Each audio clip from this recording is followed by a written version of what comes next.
Quay nửa đường hết dung lượng ha. Bây giờ mình làm tiếp nha. Mình sẽ thực hiện một mũi trượt để kết thúc cái phần quần này.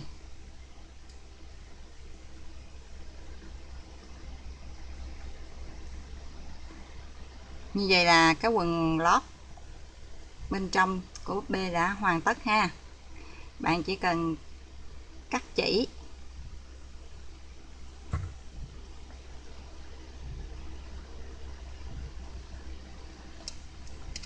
rồi giấu đi các sợi chỉ là xong.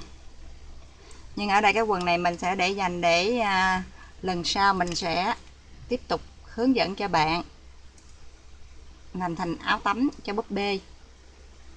Từ cái quần này mình sẽ làm tiếp phần ở trên này để làm áo tắm cho búp bê.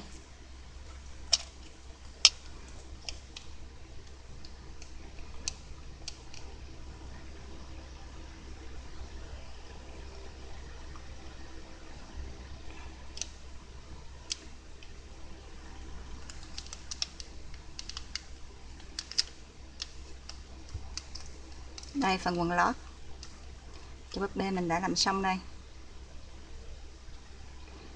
Nếu mà bạn chỉ làm tới quần lót thì tới phần gì là xong, hoàn tất.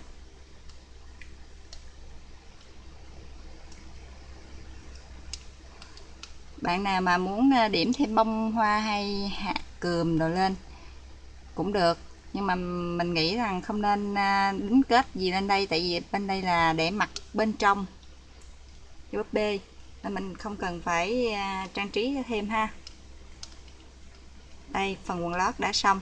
Bài kế tiếp mình sẽ hướng dẫn các bạn móc áo tắm cho búp bê. Hãy đăng ký kênh của mình để nhận được những video mới nữa nhé.